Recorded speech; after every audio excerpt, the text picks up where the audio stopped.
what you open up the keyhole and just looking outside. I'm like, no. So then you get into the whole industry of like adult film. Was it what you expected doing your first scene? So you had me doing moonsaults off the top rope. Oh my God. I have implants. I feel like I know him from somewhere. Why? Why not? I mean, I thought about it for a long while before I did it. I mean, I got a lot of uproar from the whole industry, but who are they to judge me? Yeah, I mean, what are they? They can all go to hell. They don't pay my bills. No, you got a point. And that's that.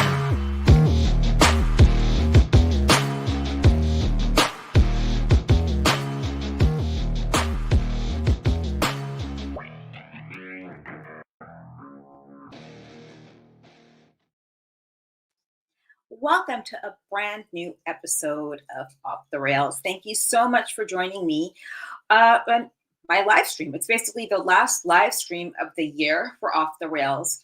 Hi, John J. How are you? Hey, Paul. How's it going? Hey, Scott. Hola, Benjamin Espinosa. I just spoke to you on Twitter like literally 3 seconds ago. I love it.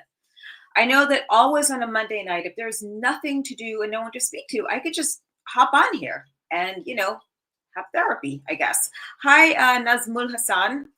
So I know that I've been trying a lot of different things lately with the live stream. We've had entertainment on here, and now we have a very hot topic of a J6 defendant who's actually been through the DC Gulag. And, you hear a lot about these stories about people. Thank you, FM Nazul. And you hear a lot about these people's stories and so forth, and how it's impacted them. For those of you who subscribe to Ice Cold Conservative, I had Sarah Huckabee on there, who owns this foundation, Stand in the Gap Foundation, and it's literally designed to help people whose family members were in the Gulag by giving them financial aid for visits to go see them, money in the commissary, the prepaid phone cards, and of course for appeals, which I feel as though that's where a lot of the money would go to, is the appeals when you go through this court process. Hey, Angel, how are you? Hey, Houston, woohoo, yeah! How is Houston, Texas, by the way? Like, what is the temperature there like? Hi, Giuseppe, buongiorno. I think that's correct. I don't know. Anyway. So, I guess everyone's tuning in from somewhere different. FM Nazmul, I'm not sure where you're from. I'd be interested in knowing. Paul, we know you're from Pennsylvania. John J., you're from the Midwest. Angel Villa, you're from Houston, Texas. And Giuseppe, where are you tuning in from? I'm curious now. Are you in Italy? Like, where are you? Of course, I do look at the comments on here every few minutes as we're going through the whole process of speaking to the guests. I know that there's some newcomers on here. Yep, I know you're from Michigan, John J. A fun area, by the way. They have amazing Faygo soda and Faygo hot dogs, some of my favorite things. And I just wanted to thank everyone for catching up on these on the restreams. Make sure if you have not subscribed to my YouTube, subscribe, leave comments, likes, super likes, and make sure every Wednesday you tune into my podcast on Apple, which is Crazy Train with Jasmine St. Clair. That's crazy with a K. Whew, 72 degrees in Houston. It is freezing in California right now. Someone needs to send some of that hot weather here. I had a vitamin infusion today. So much drama, by the way. As soon as it was done, I felt really cold. But I have to tell you, my energy level was up at the gym. And speaking of energy levels, if you are looking for the healthiest, most non-acidic coffee on the market today, go on over to filthypirate.co, Filthy Pirate Coffee. They have such good flavors, and I've never felt sick from any of their coffees, by the way. It's so good, I could drink it on an empty stomach. That's my Nespresso, and I'm not sure if a lot of you people who are new here know where I usually come. I am before, prior to doing these, is at the gym. Because I'm all about staying healthy. I believe in health and longevity, and everyone is entitled to a healthy lifestyle, whether it's walking 20 steps a day, 30 steps, 40 steps, whether it's drinking a bunch of water to get rid of that visceral fat that sometimes just lies there within us. I'm against having fat, in case you guys haven't noticed. I just have this thing against it. You ran 3 miles. Hey, Jamal. How are you, Jamal? How's your holiday so far? Angel ran 3 miles. How long does that take? Jamal's an awesome person. He's been another one that's been a very loyal fan, just like Paul and John and Benjamin Espinosa. So again, I know that there's some people tuning in on my other socials. This is the first time I've decided to go ahead and have a somewhat political / controversial type guest on here, who is actually a J6 defendant who was in the DC Gulag. And I feel as though everyone, what? I have a feeling that everyone basically has their own opinions about what went down on January 6th at the Capitol. And feel free to ask questions. I do get to questions at some point. I do not ignore them. I feel as though it's important now where we're at in America as a country to kind of come together and see, where we're at and what our lawmakers are doing and what the government is up to. I found out today that in the state of California, if your child is 12 years or older, a doctor does not have to disclose the medical information to the child. So I'm not sure when people thought it was okay to have the government co-parent. I understand that some of that might be for young girls who get abortions. I mean, who the fuck is having sex at 12 years old? Sorry, but at 12 years old, that is literally taking away the rights from a parent, right? So I don't know if this is something nationwide, like in Houston, Michigan, New York. I think it's just a California thing. It's insane. And this Monday will be 4 years to the date the J6 happened. And it was more like a field trip, not an insurrection. I feel as though there were people there that were causing problems, that there were definite agitators, because over the summer, I saw Local 11, which is a bullshit foundation, by the way. You should look up eyeson11.com. That's eyeson, then the number 11.com. Local 11 is supposed to be a union for hotel workers, right? And they've actually been sued by their own. They had paid agitators making noise from 5:30 in the morning until whenever the fuck they pleased. There are elderlies, like a lot of senior citizens, children, kids on the spectrum who probably got very agitated by loud noises, but these people were doing it over and over. Turns out that they were paid agitators. We say the FBI was involved in J6, which I am 100% behind. That's kind of like having paid agitators. I've heard a bunch of rumors about the inauguration and stuff that might happen. What I'm hoping happens, and I don't know what, I don't think that California will ever become conservative. Angel is in Houston. He's saying it's a California thing. John's in Michigan. It's a California thing. Yes. The government taking over the rights of children, which reminds me, by the way, I know a lot of you might think I'm very crazy, and I decided to spare you from the crazy video tonight. I kind of miss Drag Queen Story Hour and like all-age drag shows. Those videos were fucking wild. That is where we were as a society, and we accepted grown men sexually assaulting underage children in federally funded schools. That was heinous. I didn't know that Pennsylvania was a red state until this past election. I thought it was always a blue state. I don't know. So they claim that the next governor of California could be Kamala Harris. Now, I'm all about women having like equal rights, equal this, equal that, but be qualified. That woman is not even qualified to be in Trump's liquor cabinet, for fuck's sake. I mean, she probably drank all the booze, In any case, my guest shall be joining us. Oh, here he is. I'm excited to meet him. He's definitely one of the people that's fascinated by French culture, French history. That is how we hit it off. And of course, his story. I previously saw him on Cowboy Logic, which is one of my favorite shows on Real America's Voice. Those two have such a cool chemistry between them. And I love Donna Fiducia because she's from Jersey. Who wouldn't like her? I mean, she's straight up Italian. So yeah, they speak their minds. In any case, let us welcome to the stage a very remarkable man who's actually survived the DC gulag. Can you believe that? I can't believe I'm saying the word gulag to this day. Does anyone even know how to spell gulag? Anyway, okay. Hi, Robert. How are you? How's it going? Thanks for having me on the show. It's an absolute honor and a pleasure. Thank you for joining us tonight. I'm so excited that you're here. I remember seeing you on Cowboy Logic. Thank you very much. Yeah, that was my debut interview. I had done phone call interviews with him in the past while I was locked up in Lewisburg, but it was an absolute pleasure to be here in the real world to try to, get my feet in the right direction. I was going to ask you, so I had Sarah McAfee as a guest. Yes. Is it true that a lot of most of the money spent would be on appeals, or is it mostly like trying to track you down to put money in your commissary? Because I heard they moved you guys around like left and right. Yes. So the BOP makes sure to move us around as much as possible to actually try to complicate supporting us as much as possible. It's frankly a nightmare, all at the expense of the taxpayer.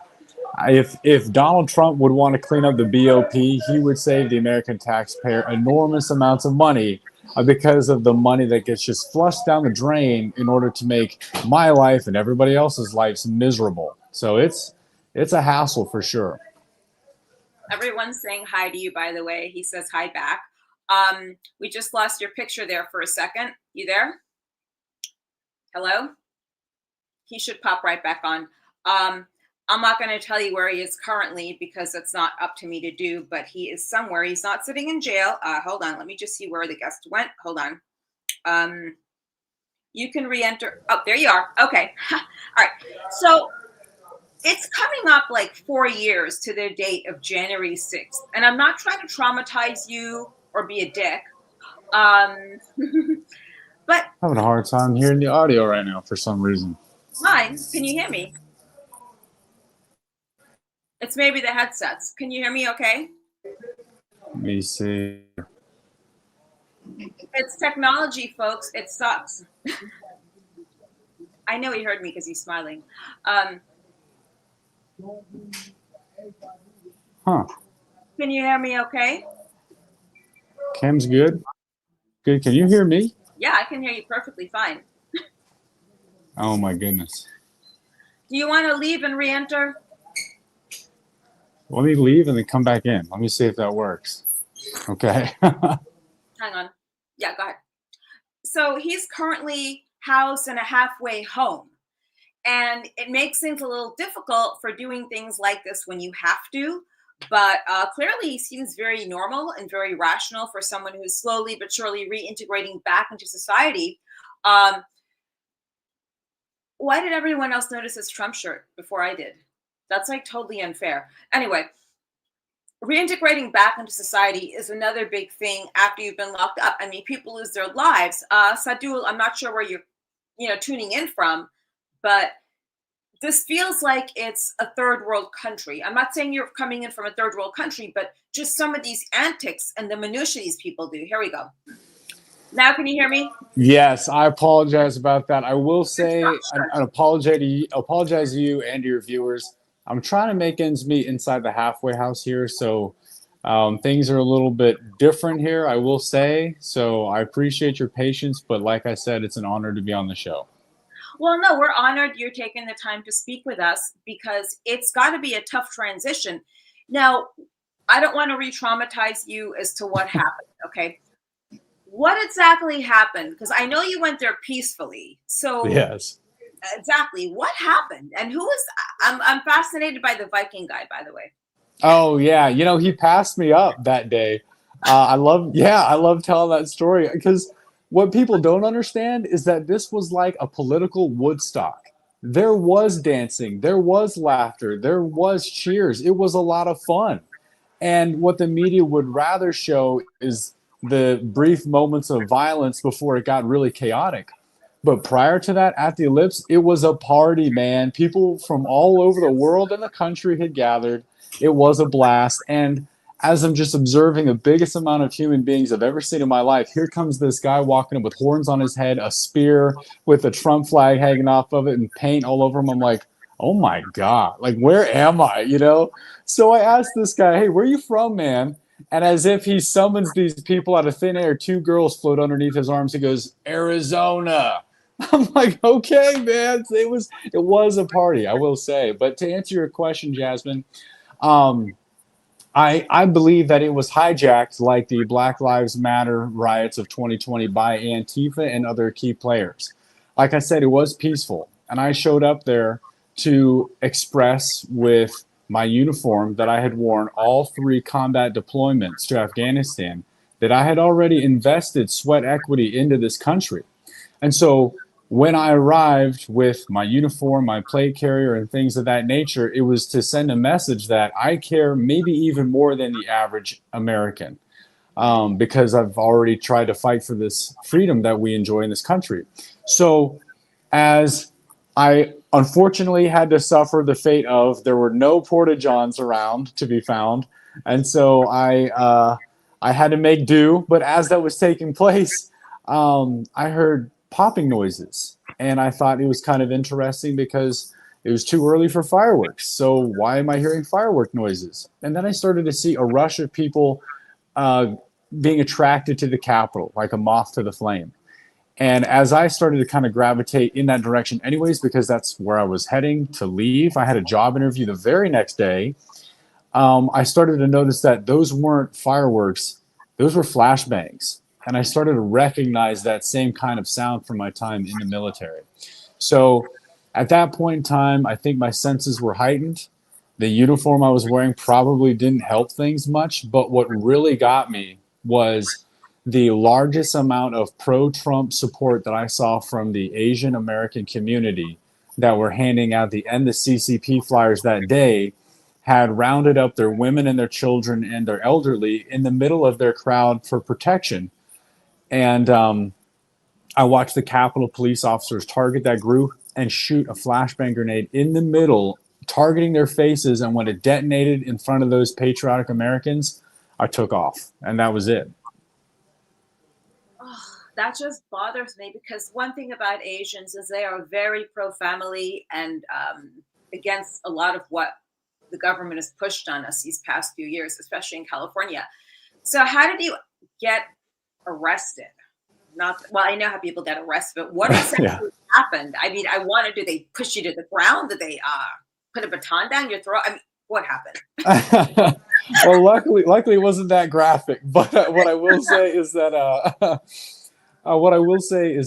I was arrested on June 11th, 2021, and they knew where I was for the last six-ish months. They let me fly to Nevada and Utah without a problem, without stopping me, and back to Pittsburgh. And they arrested me on the last day of school because I was teaching high school history at the time. And in my discovery that I got almost a year and a half later, the feds bragged about how that date would hurt more, that would inflict more emotional damage on me to arrest me on the last day of school so that I wouldn't see these seniors graduate, as I'd been invited to the graduation ceremony on numerous occasions, that it would hurt more. And so thankfully I wasn't thrown to the ground, but and maybe this is a conversation for another time, but I literally heard God talk to me for the first time in my life in an audible voice. An hour prior to my arrest, I was woken up and I heard God speak to me. And like I said, maybe that could be another conversation. But I knew something was wrong. And I knew that that day prior, my gut told me something was wrong. Something was off in the universe, man. But the day of my arrest came, and I felt really stupid and sad because I had recognized the same tactics that Rangers use in Afghanistan to corner their prey in the night. And that's exactly what happened to me. I walk out of my apartment, ready to hop into my Jeep. I got a nice suit on, my leather briefcase on, ready to teach last day. And instead, I had 17 rifles pointed at me, ready to shoot and kill me if need be. And that's where I slowly put my hands up, put everything, down, and the jig was up. That's so scary. And how long did you actually spend in the gulag? So my time there was varied. when I got there, it was after 3 weeks of being at Allegheny County Jail here in Pittsburgh. And I was there in the gulag until early November. I was there when Marjorie Taylor Greene visited us, and I did get to shake her hand, and we sang the national anthem with her, and we shocked them because at that point in time, you're going to have to get used to that. Halfway houses have those announcements. I apologize. Sorry about that. But when I was in the DC gulag, I was actually sexually harassed and assaulted by 2 of the guards there. Yes. Taylor was one of the names that I'll come out with now. Julie Kelly actually wrote about it. Armstrong was another one. And so after that, I was taken from the DC jail on threat of my life and endangerment, and I was moved to Northern Neck. So that happened pretty quickly, and that was a result of the work that we were doing within the jail to bring awareness to how horrendous they were treating the inmates there. And we didn't care what color the inmates were. This wasn't about race. This was about the American people deserving better from their justice system. And when we revealed just how horrendous that building was and how disgusting the conditions were, the DC jail lost a contract for thousands and thousands of dollars on behalf of our work. And so that was direct retaliation. And they were doing it in a myriad of other ways. Other people got beat, other people got other things happen to them. But at that point in time, Armstrong and Taylor took their vengeance out on me in the middle of a strip search. After speaking with my lawyer, I got taken from there to Northern Neck. But it was a very interesting way for things to develop because there was a whole other branch of Northern Neck January 6ers that had kind of flown under the radar for a while there as well. So I got to meet a whole nother batch of gentlemen there. And then from there, from Northern Neck, we were moved from there to Lewisburg in Pennsylvania because of the might and the relentlessness work of the Northern Neck Regional Patriots, who started calling the vigil and harassing the jail, asking them to let us go. So that's a shout out to those guys in Virginia. They're amazing, and we love you for that. And so I mention all that because when I returned to the DC jail, it was like 2 worlds colliding, where the old guard, the initial wave of January 6ers that I spent time with in the DC jail, met my other friends. You know, it's like when you go to high school, and if you might have gone to 2 different, elementary schools or middle schools, so you make friends in 2 different places, and now you're all in the same school. It's kind of like that. So it was cool to be like, oh yeah, I know this guy and I know that guy. And so we really did make a family there. I don't know how many January 6ers you've spoken to about the Hopium Dens, but I got those kicked off. Those were like comedy talent shows that I designed to kind of boost morale and levity while we were incarcerated and suffering. And so sadly, no Hopium Dens had taken place while I was absent from the DC gulag. But when I returned, I made sure that we had 2 of them. And the best one yet happened on the 4th of July that year. And it was absolutely incredible. Well, how long have you been out now? I have been out since August 29th. So handful of months. Mm-hmm. I will tell you that feeling free does come back fast. But sadly, I will admit that when I first was able to spend a night at my house, I couldn't sleep. I really was afraid that at any point in time, the feds were going to come abduct me again. It really was strange. And I didn't think that was going to affect me like that, but it did. Yeah, I mean, it's a horrendous experience. And I could only imagine what it's like coming back into society and being reintegrated, not to life as you once knew it. What happened to your apartment? Did you get it? You know what I'm about to ask you, obviously. But sure, yeah. So the apartment is gone. A lot of the belongings in it are gone. However, my mother moved from Nevada to Pennsylvania to do what she could to try to salvage my life. She is currently driving my Jeep as we speak, keeping the engine running. And she did what she could to try to rescue as much of my belongings as she could. She retired early from her career as a teacher, and then she got a house here in Pennsylvania and has been working effortlessly to try to help her son come back from the dead, truly. And it's a very beautiful story about a mother willing to fight for her son. That's really sweet. I mean, I feel as though we need more stories like this out there from the January 6th events. Do you think that Trump's going to pardon everyone? Like, I hope he does. I hope so too. I mean, and you know, there's a lot of people that have their own opinions of who should get a pardon and who shouldn't. But I will tell you this: everybody that got sucked into January 6th had their due process rights shredded, their constitutional rights shredded. And so on those grounds alone, give everybody a pardon and we'll sort everything out after the fact. And I think that the wheat will be separated from the chaff. And I'm not here to, you know, talk smack on anybody that I did time with. You know, the good, the bad, and the ugly were all January 6ers. They all suffered a very similar fate, and none of us deserve to be treated the way that we were, regardless of whether or not you might have gotten under my skin a time or two. But the fact remains that this never should have happened here. And I think that's the bigger picture. This never should have happened here. We shouldn't have political prisoners in America. We're better than that, man. And so one of the things I'm going to dedicate my life to now, instead of just being a humble high school history teacher, is to make sure that I'm one of the last political prisoners, because that is a priority. And, you know, you say, I wish we had more stories like this, not just in the January 6th community, but just in life in general. I think that's why bad things happen to good people, so that other good people can be inspired about the determination of good people and how they don't give up in the face of adversity. And so that's what this is becoming. It's becoming that underdog story that your average American can relate to, because that happened to their neighbor or it happened to their friend. And now we don't have to look into a comic book or the movie screen to find someone to follow the footsteps of. We can look down the street. We can look on Twitter and say, you know what, man, if they can be brave, so can I. Yeah, it's a big deal. I hear so many different stories from people. I haven't met anyone other than yourself.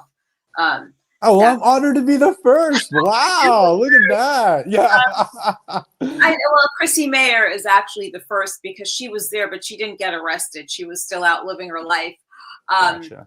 So it just, I hear these stories from Sarah Maccabee because she had the Stand in the Gap Foundation. Did you utilize any of her services?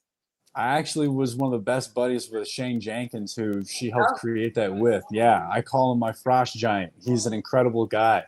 But they provide effective service for individuals who are trying to see their family members, spread awareness. They got some really cool apparel as well. But Shane Jenkins, one of the guys that got that up off the ground, he actually inspired me to be a better man and a better Christian. So hats off to him. He is an incredible human being, and your life will improve by listening to that man's testimony. It's a beautiful story. I'm just bothered by something you said earlier, that people are getting sexually harassed by the guards. So does this mean that there might be some kind of a class action lawsuit against the system in DC? Without a doubt. Yeah, they messed up big time. They didn't do this to people that were willing to forget about it. We might be Christians and we're willing to forgive, but at no point in time were we ever indicated in Scripture to forget. And so I think it's our job to make sure that this doesn't happen to someone else, regardless of they're a man or a woman. And it blows my mind that this happens here in America. I think it was Abraham Lincoln who said something to the effect of, if you want to test a man's character, give him power. And so what we have seen is the wrong people have been given power, and they're crushing the wrong people with it. And so that's a very heartbreaking thing to witness and to experience. That's kind of one of the references that we've made in the book that you and I have discussed previously, the one that's available on Amazon now, called One Question Remains. Our founding fathers knew what they were gambling with when they were designing a country with this much freedom intact. They had learned from the history of European nations in the past, the Greeks, the Romans, you name it. and they recognize that only a moral and religious people are capable of this amount of freedom. Otherwise, we are going to ruin it for ourselves if we don't understand the weight of glory and responsibility that it means to be an American. Being an American doesn't just mean that, oh, I'm free, it's a free country, I can do what I want, and you have to tolerate it. Being free is poetically intertwined with what Jesus Christ said when he says to pick up your cross, deny yourself, and follow me. Our cross that we must bear as Americans is this liberty. Benjamin Franklin told the crowd that we have given you a republic if you can keep it. But also incorporating with that is to deny ourselves means that all of the pleasures that we can enjoy at first hand or at instant gratification must be set aside for the greater good, so that our education system is actually operational and creating good students of history, so that our police is actually doing the right thing. And you know what? And the police wouldn't even have to take enough kids to jail all the time because they know better. Our families would be stronger. The BOP might not even exist if the family wasn't as broken as it is because of how far away we've gotten from God. So the book that I'm really excited about promoting, that Kelly Meggs and I wrote last year while we were in Philadelphia together, that got smuggled out of prison, is available now on Amazon, and it's an encouraging story about the American heritage that we get to participate in, regardless of where you came from, because America is an attitude, and it's an attitude that means I'm going to put others before myself for the right reasons. Yeah. And what's the name of the book again, please? Yeah, the book is called One Question Remains. It's available on Amazon now. There's a banner that says bestseller, which is pretty cool. But yeah, so that's exciting. Your viewers will like going down memory lane because that's where we begin the story in 2016, to let your viewers know they weren't wrong when they thought there was something up with the reason why Bernie Sanders was iced from the DNC. That's where the story begins. That's where the rabbit hole kicks off. And that kind of sets the tone for how the Democrats would run things for the next however many years. They're not playing nice, man. But within the pages of the book, your reader will enjoy also understanding that everything that has been written off as a conspiracy theory by mainstream media has not only been confirmed as true, but it's a unifying factor for us on the right to understand that when we decide to be brave and speak out against these things, there can really be change. The Wuhan lab, the Russian collusion hoax, and now January 6th, they've all been able to come to light because Americans were willing to be brave and go and hunt down the truth, hunt down the facts. So, well, and if your audience is really excited about January 6th, there's a lot of questions we ask in that book about what actually happened that day, or have you seen this footage? For example, there's footage of Mike Fanone, the crybaby, who had a really hard time that day, but had an even harder time trying to turn off his body cam footage so that he could push the lie that he was knocked unconscious. But there's plenty of times where he's looking into his body camera while playing possum to how to turn it off. So one of the many things that we unveil in the book are kind of comical. But at the end of the day, it's about this story that's being woven that we can all contribute to by being brave, by humbling ourselves before the Lord, and truly understanding how to make America great again. I think your viewers are going to love the book, just like they love your show. Oh, yes. I mean, that was a topic we are going to come to in a second about making America great, because Paul has a question. Robert, where were you when the looting and riots happened during the pandemic in 2000? And what was going through your mind when all of this went down? I was in college. I was at Penn State. Yeah. So, So I was finishing up my senior year, and I didn't even get a graduation ceremony because of the pandemics and the riots and everything like that. Yeah. So that's another reason why I think I need to go to college so I can actually get a graduation ceremony. But I was in college witnessing all of these things from afar. State College is a very low-key place. Its nickname is Happy Valley. It's in the middle of Pennsylvania, so there wasn't a lot of violence there. But I watched a lot of it on television. And again, we go into this in a book where in 1 minute they'll say, oh, this is a peaceful protest. Go out and ransack the local department store or small businesses, which NPR had to admit hurt black businesses more than anybody else in America. So Black Lives Matter riots destroyed the very demographic they claim to uphold. But in the exact same segment, CNN would say, but make sure you wear a mask. Don't go to super spreader events. Stay 6 feet away from everybody. It was totally hypocritical. So where was I in 2020? I was laughing at the black comedy that was on my television. That's where I was. Oh, it was so crazy what happened in California. That was not BLM. My best friend's mother, this is someone I'm still very good friends with to this day. Her mother was a Black Panther. Wow. And I as a child, I was teaching French to children of incarcerated parents in New York in a nonprofit organization. Now, most of those children's parents were Black Panthers, right? They were in jail at the time. But even she said, this is not BLM. This is flat out extortion, which is what it is. Because then all of a sudden you have something like Vans. Like I used to live across the street from the Vans store that was looted in California. So all of a sudden Vans is donating like $1 million, whatever it is, dollars to BLM, right? And it didn't go towards BLM. Those bitches have homes up in Topanga Canyon, California, like multi-million-dollar homes. So tell me how that is financing or funding the betterment of African-American children in colleges and so forth. And I have a lot of friends that are African-American, right? And they are so against DEI. One of them actually renamed it, didn't earn it. And it's a friend of mine that's an actor. Anytime he sees like his name on a call sheet for something, he scratches his head. Do I really deserve to be here? Or is it because of my color I was hired? Not because of my. And it's a shameful thing that it's done to that community, I feel. But what do I know? That's just me saying that. Now, with the decline of American civilization, as I call it, remember that video I showed you? I played it on the show once before. It's this grown man with a rainbow wig giving a lap dance to a girl who's like, I don't know, like 10 or 11 years old in a school. A minor, yes, a minor female. Yeah. I mean, it's such a decline in education and in the school system and just where we are as a society today. It's very disgusting. I will say that the proclivity for schools and libraries and things of this nature to be okay with that only happens in public schools. And anytime you hear the word public, you can swap that out with government because that's exactly what it is. Public land is government land.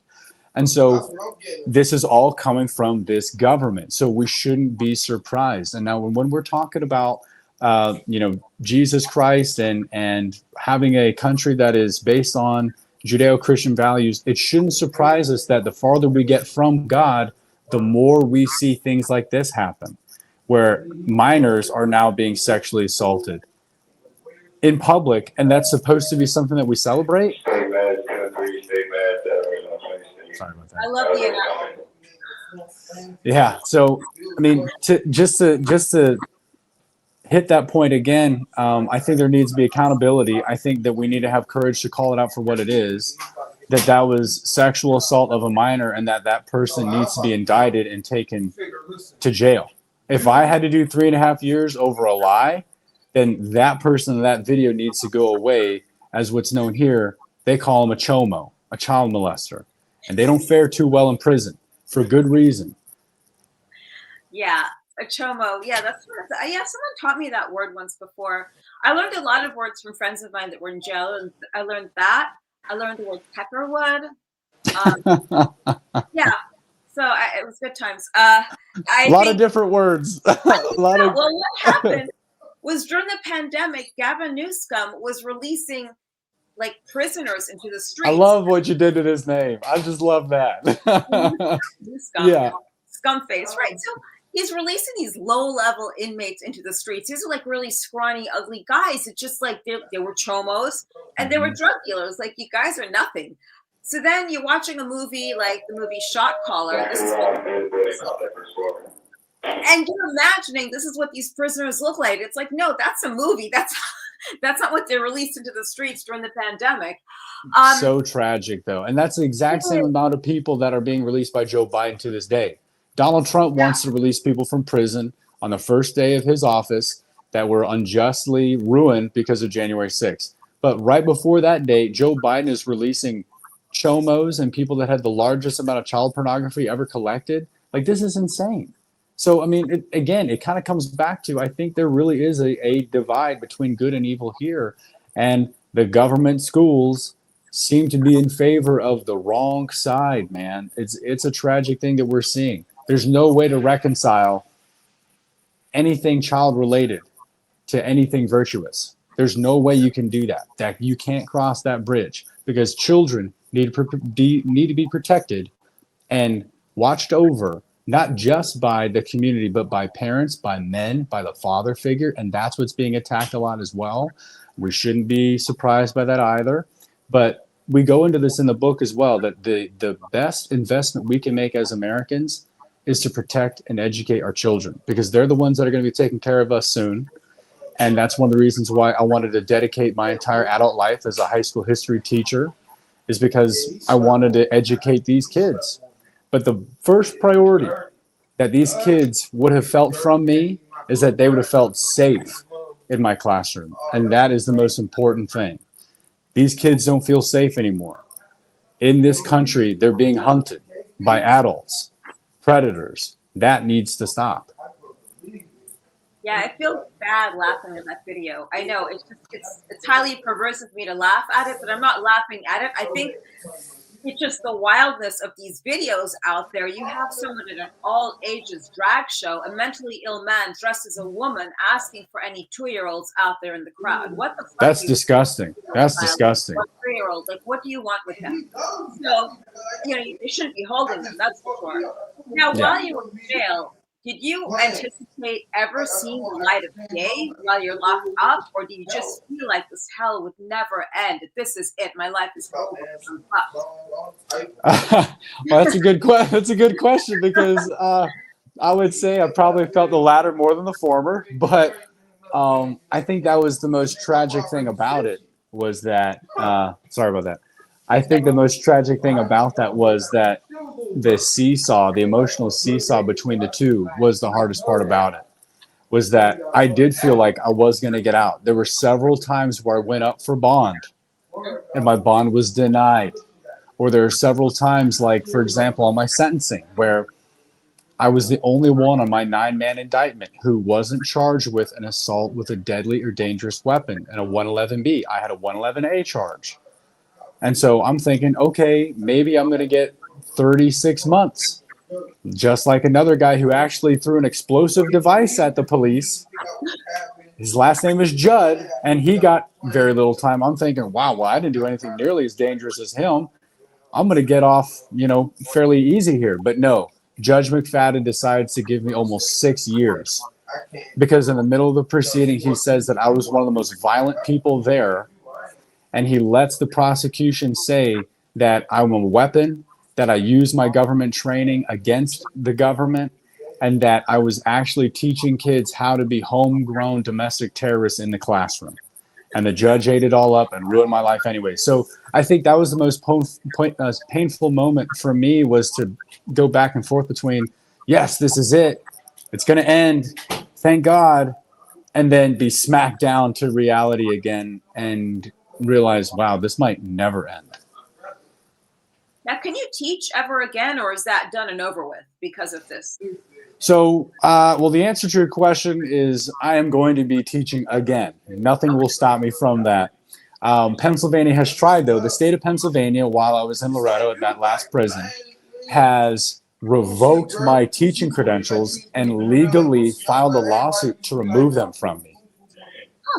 Yes. So because of the charges that I received on January 6th, they claim that I violated moral turpitude, regardless of whether or not any of these charges can be proven in the court of law, which they can't be. But my lawyer at the time didn't want to fight for that either. But I digress.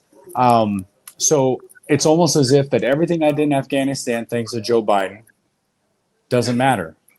because of the Afghan pullout. And everything that I did at Penn State to earn my degree doesn't matter because of Joe Biden and what he decided to do with his Department of Justice. So this man and this political regime has tried to take everything from me.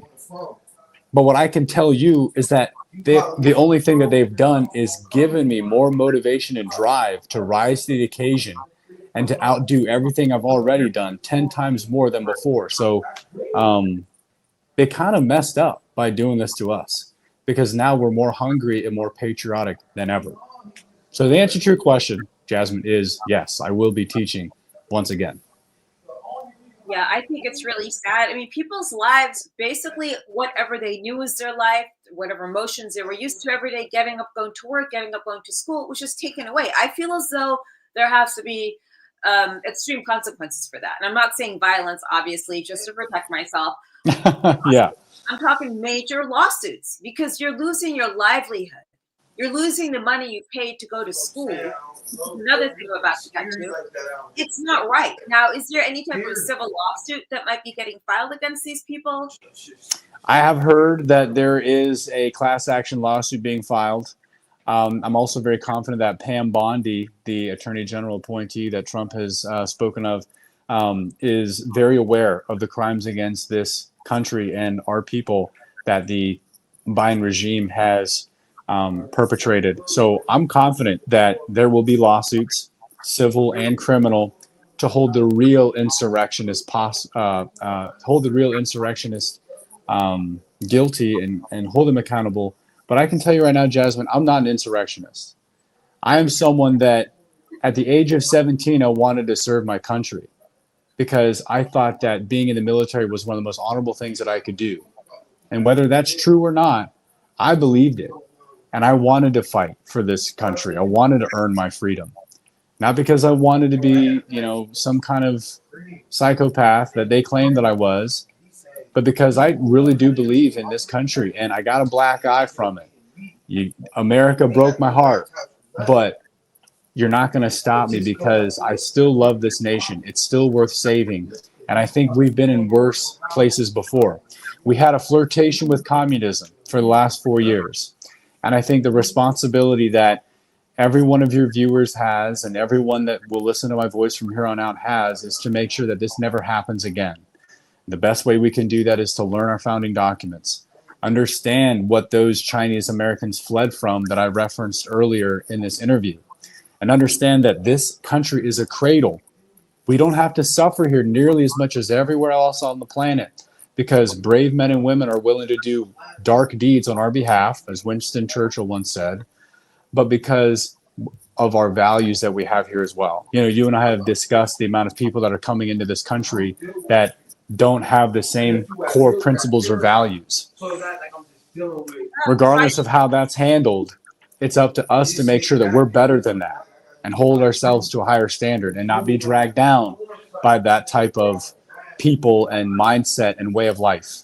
There's a better way to live. Jesus Christ advocates for it, but it's our responsibility to implement it. You can bring a horse to water, but you can't make it drink because you'll drown it if you try. We have to drink that living water ourselves. But so many of these Western countries are encountering mass immigration, and they're not we're not getting the best of the best. We're getting the worst of the worst. We're getting child molesters. We're getting violent crimes. We've got drug dealers. We're not getting the doctors, the lawyers, the dentists. I mean, Well, even in Walls's backyard, we just watched a young boy get shot and killed on his front porch. That's war. I think that World War III happened a long time ago. I think World War III was declared perhaps maybe a decade ago, but certainly with these mass migrations, you're never going to see a world war done with uniforms ever again. It's going to be a war of ideals and using compassion against us. Our own people are being shot and killed in our country by people who don't call the United States home. We've been invaded. And on top of that, we were talking about France earlier. I think we now know to a degree what the French might have felt like to have been occupied by Germany, by our own government. We're occupied right now. And so thank God Trump won the election, because I think that occupation will end. But at the same point in time, we got to this place in America, I believe, because not enough people were willing to call things out for what they were. We were trained not to. We were trained to be politically correct. We were trained to be nice. And there's a reason why nice guys finish last. I think that we need to find a good balance between having a good moral compass, but also being willing to draw a hard line and say, we're not doing this here, man. And so to fix the problems that's been done, it's going to take a lot of courage. To deport all the people that are here that are ruining our country is going to take manpower and courage. And I would be lying to you if I said I haven't considered doing that myself after this. I'm serious. I believe it. I believe it. I want to on a daily basis when I read all these headlines from Europe or from the United Kingdom. And, I hate to use this term, and I'm not prejudiced against people that come here for the right reasons and the right ways. Yes. But I call it migrant entitlement, right? So they come to the country legally, bitch and complain about their cell phone, bitch and complain they're not getting enough of the taxpayers' dollars, bitch and complain, oh, well, how come I'm not getting better medical care? How come we're not getting good food? In New York City, the Roosevelt Hotel, which is a 5-star hotel, it's like over $300 a night, people are staying there for free. Right. They're getting free Uber rides. Uber Eats. I don't know how often you get Uber Eats, but that's a very luxe thing to get it as often as they do. Oh, yeah. Now compare that to the people that built Pittsburgh. Yeah. The Italians, the Irish, the German, the people that were here that were willing to make their knuckles bleed with their work ethic and build this city, not just on rock and roll, but on the American dream. Now compare those two. You can't. You can't. There's just two types of people, and we want one of them. We want the one that's willing to be proud to be an American. I've heard it over and over and over again. I'm proud of where my family comes from, but I'm proud to be an American. There's very proud Irish Americans here. There's very proud Italian Americans here. We want those types of Americans. We don't need the type of people that are going to come here, bring the third world with them, and burn everything down until it matches where they came from. No. We don't do that here because our kids deserve better. Man, you're firing me up, Jasmine. You really are. I know. I'm just sitting here calmly because I do this all the time. I do it in my sleep. I do it on the phone. I get on the phone and start doing politics with friends, start talking politics. Then yeah. A little bit, right? Like I take a nap for 10 minutes like a little kid. Then I'll get back up and get right back. Then I'll go watch like Unexplained Mysteries or something. But it really aggravates me because growing up in Europe, you see a difference now. And I'll be honest with you, I had a conversation with my cousin over this. We stopped talking for about 3 months because her daughter wanted to become an asylum seeker lawyer. I'm like, why would you do that? Why would you waste your time and want to help these people that are coming into your bloody country, invading it, taking away its values? The way it has to be handled is this way, the Jasmine way. This is why I should be a prime minister. Yeah. Deport them. Get rid of these people, first of all, right?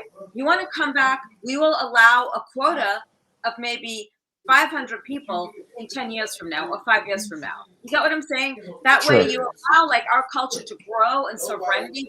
Because I don't go to a British pub looking for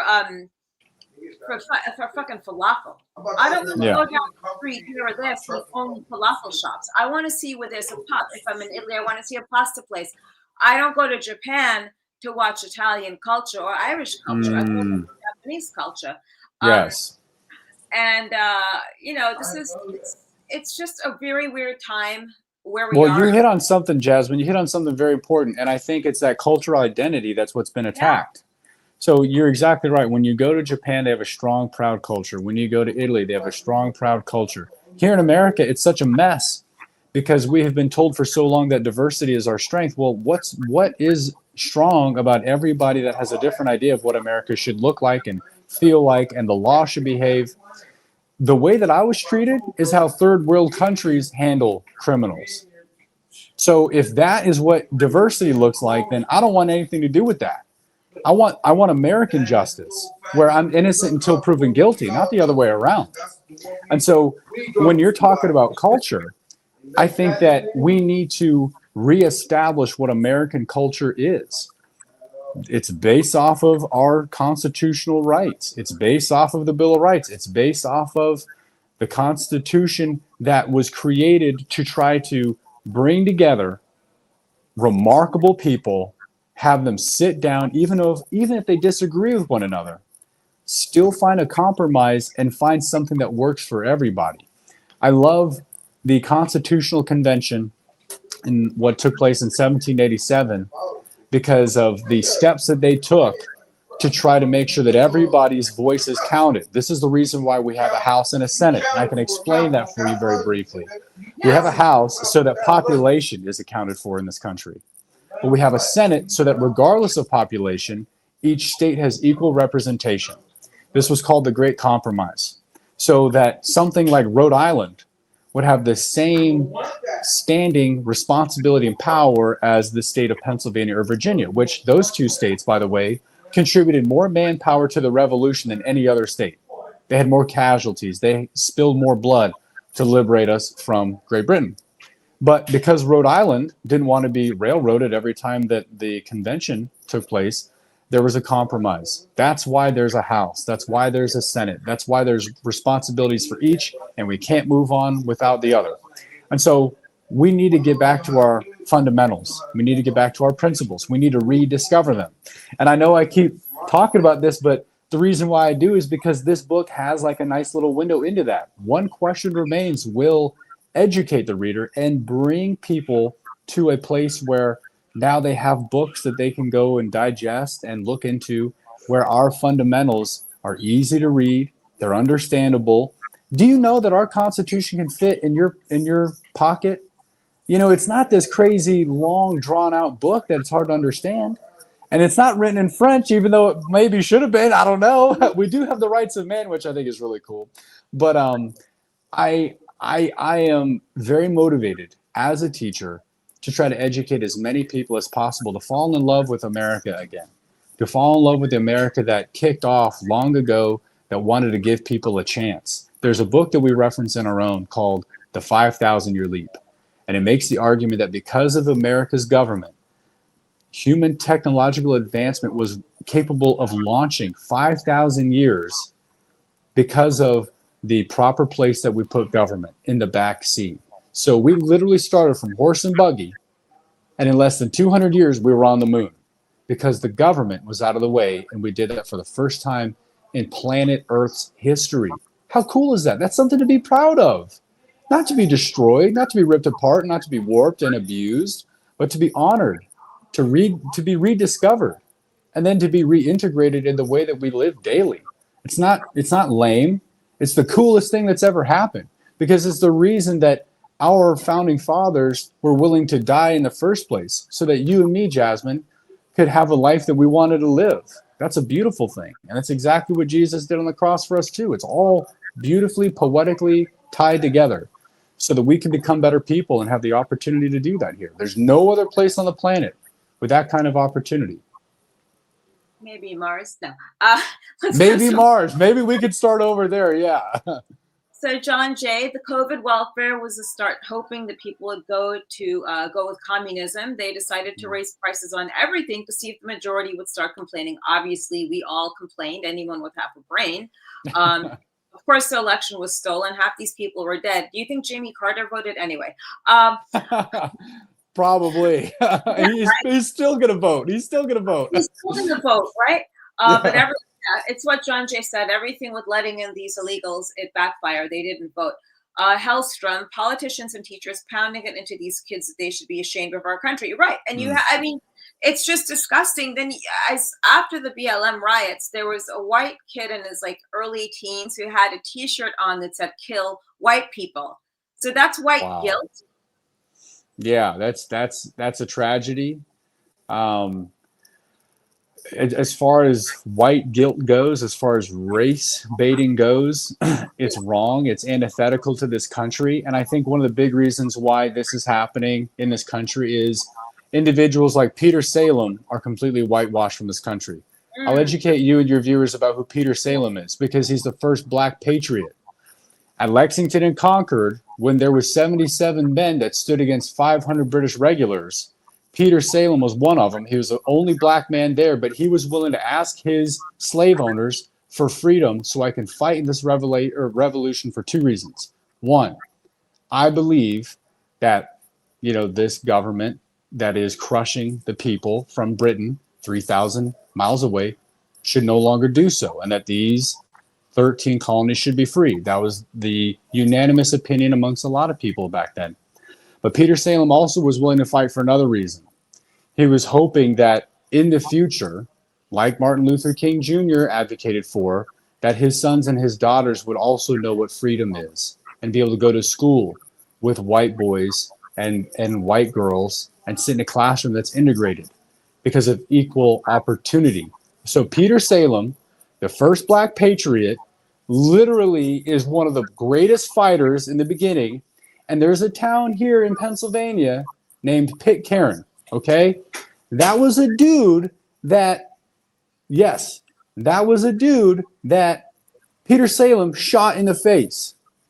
And he is not in history anymore, but there's a town here in Pennsylvania named after the guy that he was able to kill. So there's and the reason why I reference this is because there were men of all color that were willing to fight for the American dream. Just because you might be African American or Latino American or Native American even doesn't negate the American dream from you or permanently make you an ally or an enemy, of America.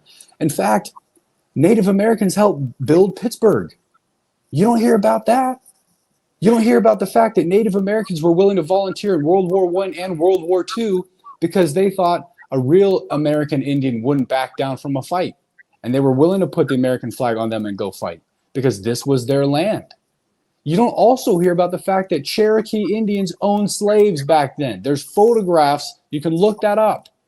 So all the race division and everything like that can go right out the window. This is about something bigger. It's about our character. It's about our integrity. And that's not what's being taught in schools. And that's what I was willing to teach in school. I was willing to be the lone Republican in any kind of school district that I would end up in. And that's why I think they locked me up. Because I got a mouth, I got a mind, and I'm willing to take pride in this country regardless of how much I have to suffer through it. I'm willing to teach real history. And these kids loved it, Jasmine. These kids would look at me wide-eyed. And I had a line outside of my door trying to have me sign their yearbooks. That's why they locked me up. That's why they took me away. That's why they crushed my life, because they hate the fact that there's still somebody who loves this country enough to teach history so that the next generation knows how to keep this republic and not embrace the satanic communism that's sweeping over our land. I think that too many teachers these days are activists. They're not necessarily teachers. They're teaching kids the wrong things. Like when I was in school, they did teach us that television fosters mediocrity. So we have this whole debate over that, which is true, because then here we are years later revisiting that, right? Sure. And my teacher is actually on my Facebook page still to this day. And I said, hey, it's interesting what Vivek said the other day. And he's a total liberal. But what he said was correct years ago. I'm curious to know what a day in the life of was like when you were in jail. Okay. The day in the life while I was incarcerated, I tried to work out every single day. To try to get your body moving is to get your mind moving. I did everything within my power to remain physically strong, mentally awake, and morally straight. And that's a line from the Ranger Creed. I decided to maintain my Ranger attitude, but not just in a physical manner, but also in an intellectual manner as well. So I dove into books that our founding fathers had on the table when they were drafting our Constitution so that I could understand the motivation behind it. So I read Cicero. I read Thomas Hobbes. I read John Milton's Paradise Lost was amazing. But I also was willing to read John Locke, and he's got some brick level tomes there. And I was willing to peel through that because I wanted to understand what would motivate a man to try to set up a way to live that would actually benefit his descendants. And I was focused on that. I wrote a lot of literature. You can find a lot of that on my website. I actually have a website called www. Oh my gosh, here we go. The timing of this intercom is great, right? I love Yeah. it. Yeah. So the website is okay. The timing of this website, the name of this website is www.akalegoman.com with 2 G's. And there you can find a lot of my spoken word and written word as I try to uncover what it really meant to be an American. So I stayed busy. There was never a time where I wandered around and didn't know what to do. I also had a job for over 2/3 of my time while incarcerated. I was employed while at Northern Neck full-time as a painter while I was in prison at Loretto, just down the road from here. I actually worked in the education department. So I was teaching students in prison how not only to get their GEDs, but I wrote a whole social studies class and platform and curriculum, and they loved it. It was packed every night because this might have been one of the first times anybody took the time to try to explain history to these men in here that have only known a life of crime because of how much the system had failed them or how much their fathers had failed them. So when I left prison, a lot of people in that building were heartbroken because Teacher Man was leaving. So I held on to who I was while I was down. I didn't give them an inch. And in fact, I think my Ranger training helped me maintain my attitude and my positivity and my faith in Christ. I've considered that, you know, when I went to basic training, that was an opportunity for me to become ready to become an airborne ranger. I have considered this my second basic training. I don't know what for yet, but that's the mindset that I had the entire time I was locked up. I'd like for you to text me your website again. And Paul has another question. How far are you from Butler, Pennsylvania? And what was your reaction when you heard about the attempted Trump assassination this past summer? Yeah, so Butler is right up the road. I actually deliver steel there through my job because I work at a steel company, so I'm right up the road. Crazy. But I actually watched that assassination attempt live from prison, man. I was in the media room where there's computers and there's the TVs on the walls that get a lot of people into fights and stabbings and all sorts of carnage like that. But I was watching the TV. He was just giving a speech like he normally does. And then we heard the pops, and then everybody started screaming, "They shot Trump! They killed Trump!" And I look at the TV and the podium's empty, and my heart sank. I'm like, oh my God, it's over. Like they got him. This is done. And I probably could have fallen over if you pushed me because a lot of our hope as a nation and my liberation was on the shoulders of that man. And so if they killed him on national television, I mean, even thinking about it now, I get chills because of how big of a deal that was. But then the man stood up. And he didn't just stand up. He put his fist in the air. There's blood on his face. There's an American flag in the background. And he's screaming, "Fight." I lost my marbles. I could have jumped out of my skin. I slammed on the wall. I might have punched right through it. I was so hyped that this man was rising to the occasion like a warrior with blood on his face. That's the America we need, and that's the America that's coming back. And that's why they hate him and they hate us, because that's what won this country from our oppressors hundreds of years ago. That's what won the day in World War II, that kind of fighting mentality. And it's coming back, man. You've held us down for too long. Trump is a figurehead for the people. We're upset. We're pissed off. We're not doing this anymore. And so not only do I think that God saved him that day, but the spirit of America is what helped him get back up as a 70-year-old man, okay, who's got shot in the head and put his fist in the air and have the ultimate act of defiance. That's America. I wonder if his wife was happy that day. Okay, no. A woman at the bank said how much, Melania, she doesn't like her husband. So this is the security woman at the bank. Well, I did ask her. I said, so wait, how long have you been married? 35 years. Do you like your husband? No. Okay, well then there you go. Point taken. No, but I mean, I remember hearing the shots, and for many months now, I've been saying they're going to try to kill him. They're going to try to kill him. And then hearing it that day, I just got so freaked out. I'm like, no, there's no way this happened. And I knew he was going to stand up. I just knew it. But when he put his fist up there, that said it all. That is telling you guys, Daddy's coming home, bitches. Daddy's That's coming right. back to the White House. I loved it. I loved it. Yeah. I mean, it was one of the best moments in American history. I mean, it showed. I think that guy was a plant. At that age, that kid was a nerd. There's no way he went out and got those guns on his own and did all of this. And you hear crickets about it now. His parents will not even comment on this. Why? I think because they have a gun to the back of their head. How often does a body get cremated within 10 days?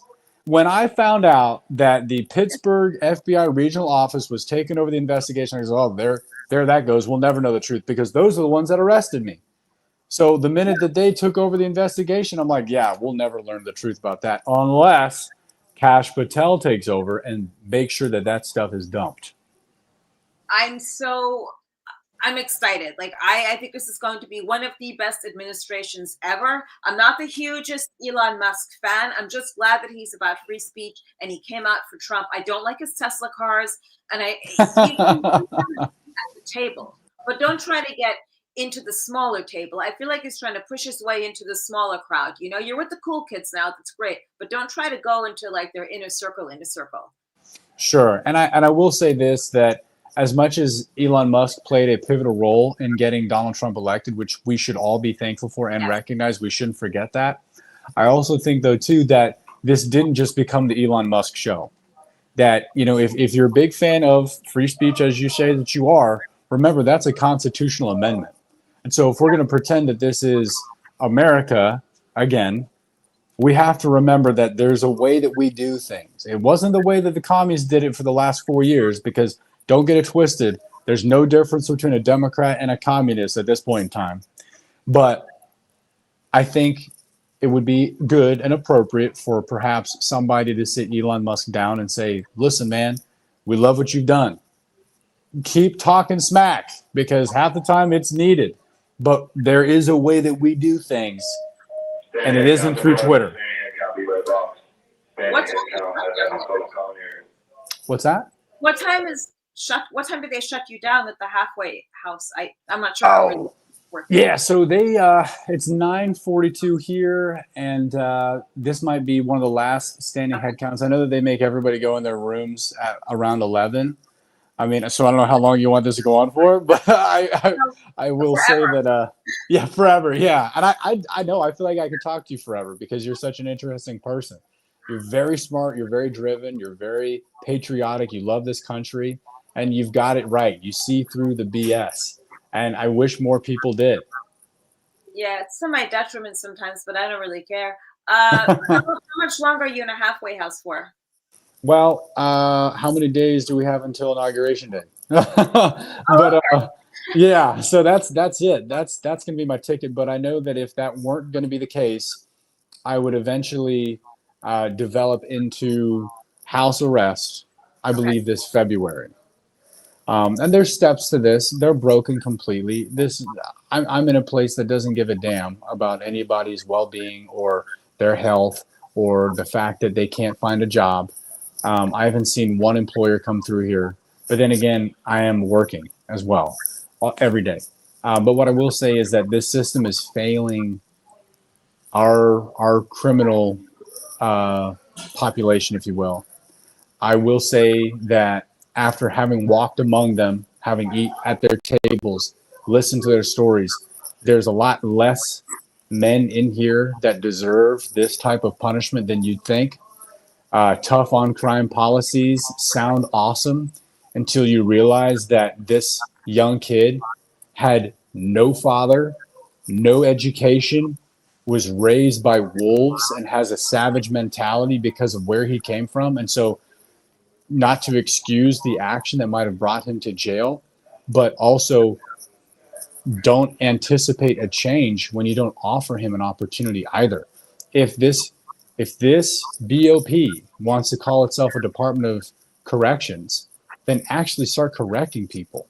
Actually start teaching them a better way to live. Introduce them to God again. Introduce them to education for the first time. It was crazy, Jasmine, and I will say this. I was teaching men older than me how to read. Wow. And I was honored to do that. I was honored to do that because that's like a superpower. Once you know how to read and write, man, the world opens up to you. But that's what's happening in this country is we have a population of people that are committing crimes, but ask them to write you a sentence and they can't do it. Ask them to fill out a job application. They might not even be able to read it. And so to throw the book at them because they're hungry and they're starving and they've only known one way to live, I think is wrong. I hope that there is prison reform in this country. I hope that there is an opportunity to try to sit people down and educate them. And I hope that the family can be rebuilt and that young men have fathers again so that the amount of people that are occupying these jails can diminish because of the awareness that these young men will have after men are willing to stand up and teach them the better way to live. I was honored to teach these people how to read and write, but it broke my heart to understand that that's who's occupying these prisons. Not a vast majority of them are wicked men. They're broken men. It's a good way to look at it. And what's the next step after this? So do you have to go back to court for anything aside from trying to get pardoned or? Well, I plan on going back to court for many reasons. I hope I do lawsuits for the rest of my life upon this federal government and perhaps even the state of Pennsylvania for taking my teaching license. I'm no stranger to the courtroom now. So I will be doing that, but that's not going to be my main focus. I think my main focus is going to be, like Trump said, success is going to be our revenge. I want to get my doctorate degree. I want people that abandoned me to look at me 5 years from now and regret their decision. Do you know that my brother won't even speak to me anymore? He's completely disowned me. Half of my friends and family totally abandoned me. And so what I would like to do is to make them understand that they made a mistake all those years ago because I am a good man and I always have been, always will be. I'm going to be successful, but that my revenge is quite literally going to be success. And that when those individuals decide in their hearts that maybe I did make a mistake and it's time to re-engage with Robert Morss, they can know that I'm willing to embrace them once again. That sounds like a very hearty message. This is not the last time you and I'll be doing something together. I intend on inviting you on my show on Freedom First Network as well. So thank you. My producer at some point. This has been super informative, and I'm glad that we got to meet. And I know that my viewers and also the guys that watch the restreams are going to be extremely intrigued. Could you give us really quick once again? I wanted to get your website. Sure. So the website is www.akalegoman.com with 2 G's. And the book that is now available on Amazon that your viewers will love is called One Question Remains, written by myself and Florida Oathkeeper leader Kelly Meggs. We smuggled it out of prison after writing it a year ago, and now it's available to the public. Well, that's amazing. You've done a lot of great work, and I really, I will pray for your continued success for whatever it is that you want to do and become. And I think you're doing a great job. I think you did an amazing job and made the best of everything while being locked up in the gulag. I definitely want to speak to you some more. And I know that you also have a time limit there. And it's not a problem. Thank you for tolerating me. It's just, this is very... No, Jasmine, feelings are mutual. A million times, it's going a million miles per second. Yeah, I will tell you, there's a lot to unpack. There's a lot to unravel, but I will tell you that it's been an absolute honor and a pleasure being on your show. I hope that your fans might have learned something. I can't express this enough. I'm proud to be an American, and so should they. And we've got more to be proud of now than ever because we have a country to save. And so that gives everything we do from here on out something of the timeless ages, which is purpose. Let's not waste it. Perfect. Thank you so much. And don't forget Trumpy, baby. Woo! That's right. Thank you, Jasmine. God bless you. Have a great night. Have a great one. Take care. All right, so that was actually the last guest of the year. Thank you very much, Ness Lockness. This has been one of your best shows yet. First guest that's not from adult wrestling or famous, just a regular guy. Yeah, well, I mean, he's famous in his own regard for fighting for this country, and obviously this was not his. He's no stranger to fighting in general. I mean, he fought. He's in military. He was in jail, and having to fight against the system, so to speak, in the gulag of all places. It's the worst of the worst. It really is. I mean, you're dealing with the government, the federal government, and who knows what tricks they have up their sleeves. I feel as though January 6th should just be called Ashley Babbitt Day. Everyone forgets about Ashley Babbitt, who was shot in cold blood. This is a system that we're dealing with. It's a system that we're fighting against. It is a system that brave people such as Robert Morss have fought against. I hope that all those guys sue the US government. I hope that they sue those responsible, because there has to be accountability. Without accountability, we fail as a nation. Without accountability, you let government thugs get away with murder. Taking away someone's livelihood like that is one of the worst things you could do to a human being, because then you're basically destabilizing them and making them reset their lives from wherever, from zero. Yeah, well, people do turn on people for the stupidest things ever. You'd be surprised. I would be interested in getting John Schaefer on to talk about this ordeal. And, the more guests like this, the merrier. I just wanted to try something different. Usually this type of show goes on to my other show on Freedom First Network, but I wanted to try something with just rebranding my live streams on Monday, because it's good to have different people on here, especially with the political climate that we're in right now as a society, not just in the States, but overseas as well. You go into Western Europe, look at what's going on there. You have a lot of people. I know a lot of people that are Hispanics, Mexican Americans that live here legally that hate all the mass illegal migration. They want the American way of life, and nobody would go to Mexico try to impose like American culture there. We respect their culture. A decent person respects the culture and sovereignty of other countries when you go there. You don't try to change things for yourselves. Now I'm going to get on this whole other crazy rant. I have this thing when you get like Americans, like the younger American generation that just have their stupid phones and their TikTok bullshit, that want to go to other countries to live. Oh my God, it looks like so cool. It looks so pretty. Oh my God, I can get all this content there. No. Learn about the culture. Learn the language. Learn to get along with people in other cultures. Learn their way of life instead of trying to make everything convenient for yourself. If you've not seen The Blue Zone yet on Netflix, try to watch it. It's a great show. It shows you certain parts of the world where people live longer because they've not been, they're untouched. The areas are untouched as far as like the farmland, the culture, and people seem to be doing a lot better in other parts of the world.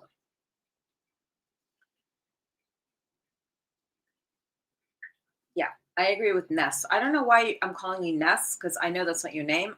And Chess. And yeah, you're right. Mexico's new president is in for a rude awakening with Trumpy. She's definitely been put there by cartels. I'm 100% sure of that. But let's just hope that these next 4 years will continue on and on into centuries for the youth of today and their generations to enjoy the fruits of what America really is and to enjoy what this country really stands for, not to be in the mess that we've been in for the past 4 years. And by the way, I seriously kind of miss those drag queen story hour videos. I'm sorry. I know that makes me feel, people probably think I'm very crazy for saying this. My mom said I had to have my head checked when I told her about this earlier. But anyway, it's getting to that time of the evening where I have to bid all of you adieu, bonsoir, bonne noche. But thanks for joining me this whole year and being here Monday nights religiously with me, especially Paul, John Jay, Ness, Hellstrom, Jamal, Scott, a lot of you. Thank you very much, and I will see you next year. Until then, be kind to yourself. Be your authentic self, because that is where it's at, is being your authentic self. No matter who you are or what you think you are, you know, this profession, that profession, you take all of that away, you just have yourself. Love all you guys. Have a happy, healthy 2025 and beyond. And don't forget, stay frosty.